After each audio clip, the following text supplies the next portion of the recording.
Olá, esse é o vídeo de apresentação do trabalho 1 da disciplina de Análise Gerencial de Custos 1, disciplina obrigatória do sexto semestre do curso de Engenharia de Produção da URGS e eletiva do oitavo semestre da Engenharia Civil. Eu sou Luciano Chagas e tenho como companhia no grupo o Guilherme Baltazar, o Jonas Vieira, a Rafaela Vasconcelos e o William Santos.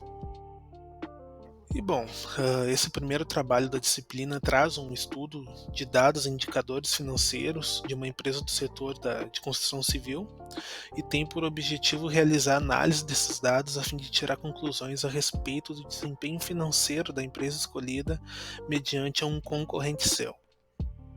Bom, a empresa escolhida foi a Tecnisa Engenharia, que foi fundada em 1977 por Meyer Joseph Nigri, e no ano da sua fundação, o Joseph Nigri ainda era um estudante de engenharia civil na USP.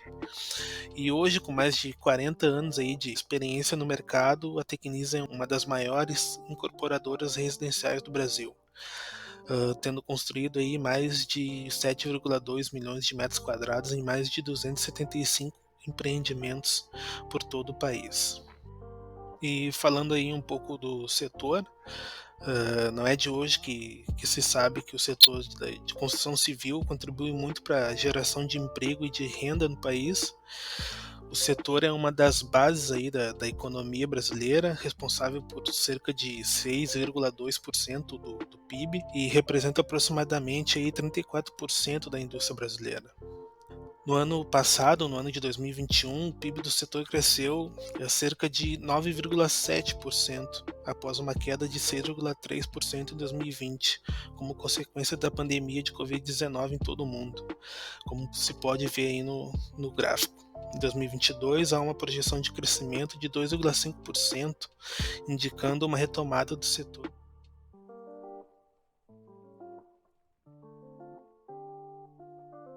Para as análises, foram utilizadas os demonstrativos de 3 anos consecutivos da empresa, sendo 2019, 2020 e 2021 corrigidos pelo IPCA de cada ano. Então, começando pelo DRE, este que funciona pelo princípio do regime de competência e evidencia a formação do resultado líquido confrontando as receitas e os custos, todos os gastos no geral. Ele mostra que a receita mais expressiva da empresa vem dos imóveis vendidos, e este que sofreu grande queda em 2020, 58%, e também em 2021, de 26%, provavelmente relacionadas à pandemia que afetou todo o mercado brasileiro e mundial.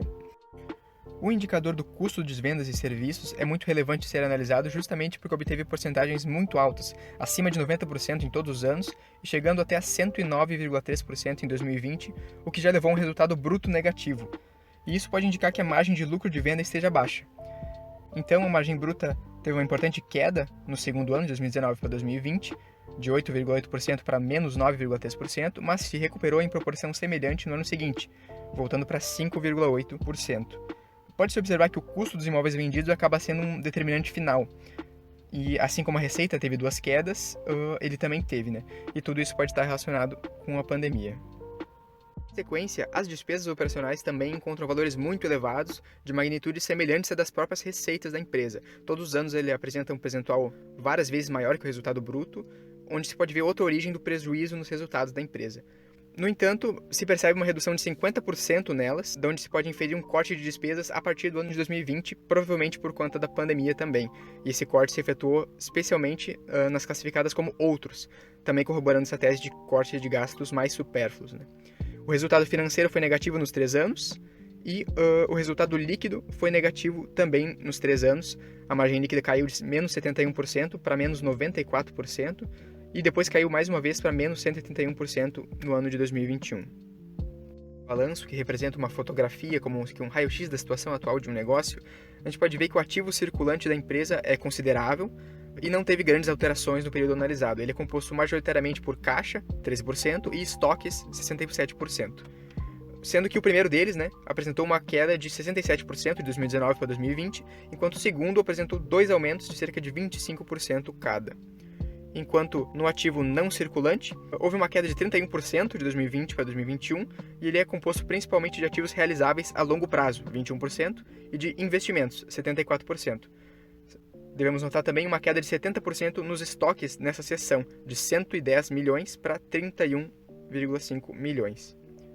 Depois, passando para o passivo circulante, ele teve quedas de 18% e 25%, chegando ao final de 2021 com 212,5 milhões. Ele é composto principalmente por empréstimos e financiamentos, 23%, e de outras obrigações, 66%.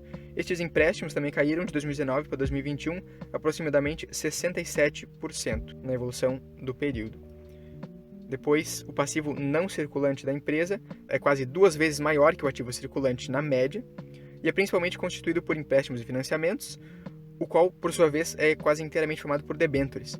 Essa categoria apresentou um aumento de 88% de 2019 para 2020 e assim se manteve aproximadamente. Por fim, o patrimônio líquido consolidado fechou o ano de 2021 com 574,8 milhões, o qual teve 2 quedas de 20% e 24% nos períodos analisados.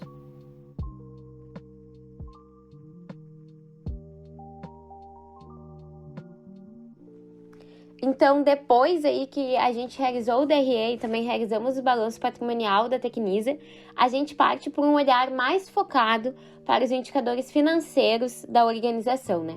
Então, a gente inicia com o primeiro indicador, que é o indicador da estrutura e endividamento, né? O que esse indicador ele nos traz?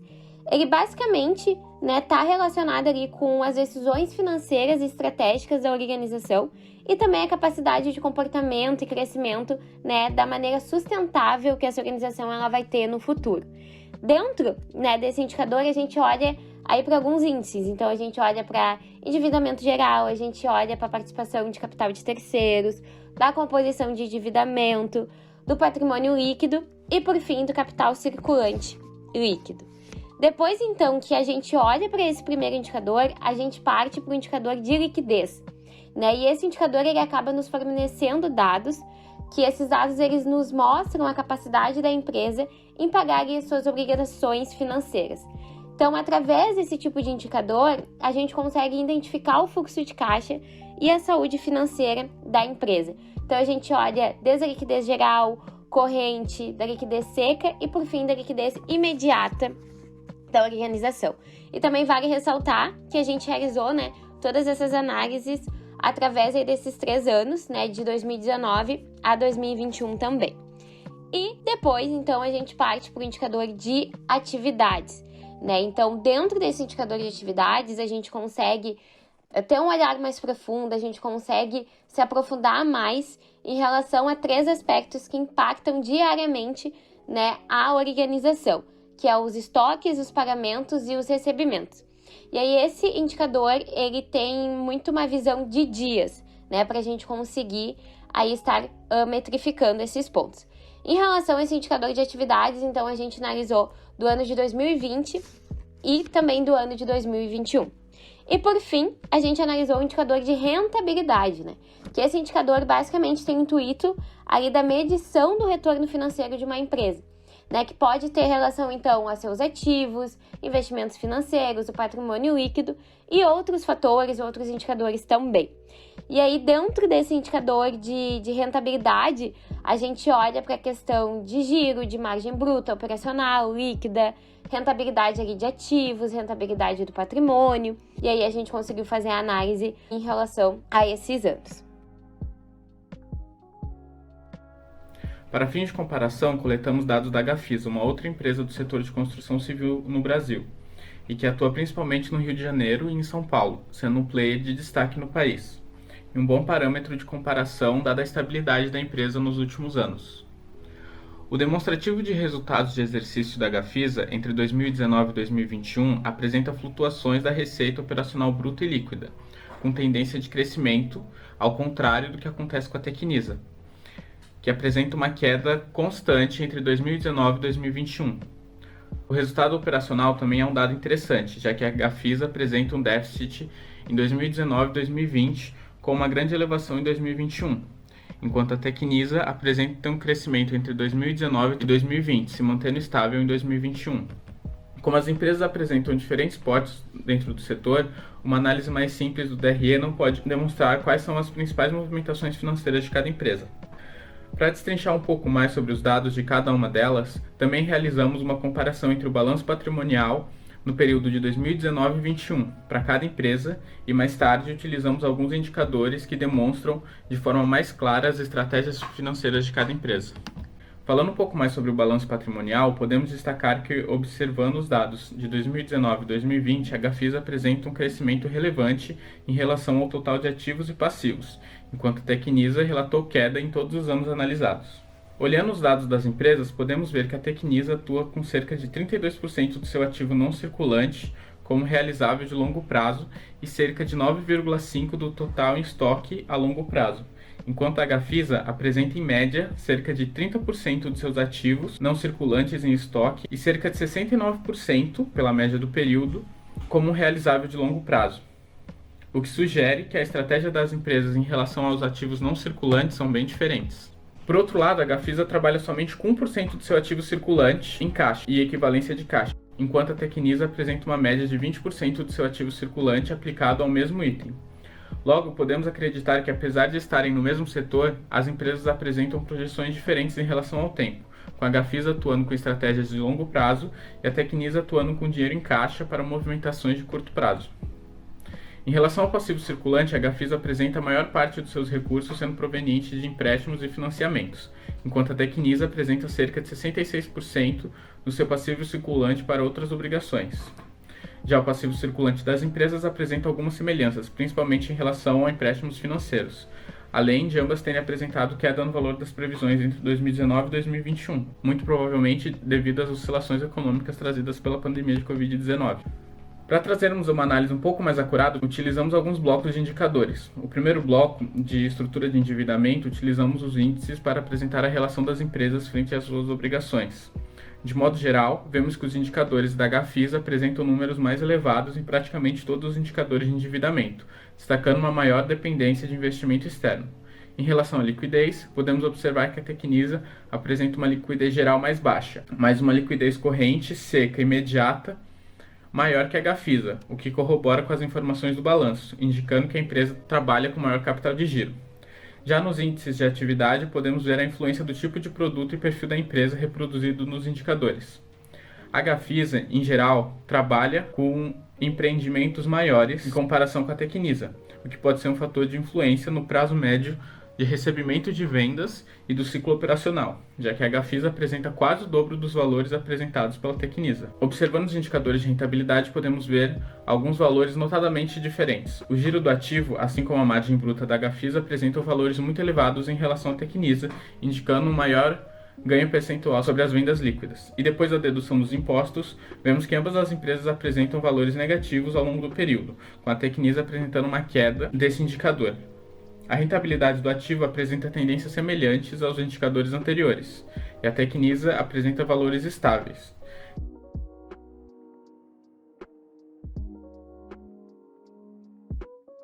É inegável que a pandemia da Covid-19, que afetou as atividades das empresas brasileiras nos últimos 2 anos, teve um impacto imenso no mercado imobiliário. O fato se confirma durante a análise dos demonstrativos financeiros e contábeis da Tecnisa e também da sua concorrente Gafisa. A comparação da participação de terceiros chama bastante atenção devido ao fato de, no mesmo período, a Gafisa e a Tecnisa apresentarem queda em relação às participações minoritárias, o que pode ser um reflexo do efeito da pandemia no setor. Considerando o cenário pandêmico entre 2020 e 2021, podemos resumir que as estratégias adotadas pela Gafisa conseguiram ser mais flexíveis, o que lhe trouxe em números absolutos, e observando somente o balanço, o crescimento do patrimônio líquido e do passivo não circulante da empresa, enquanto os valores absolutos do passivo circulante e ativo circulante apresentaram valores com menores variações em relação ao ano antecedente. Em relação às atividades da Gafisa, a Tecnisa mostrou-se menos capaz de aumentar seu patrimônio líquido. As estratégias adotadas pela Tecnisa, considerando o balanço patrimonial, trouxeram decréscimos tanto nos ativos quanto no passivo circulante. Contudo, apresentando certa estabilidade entre as variações dos resultados do ativo circulante.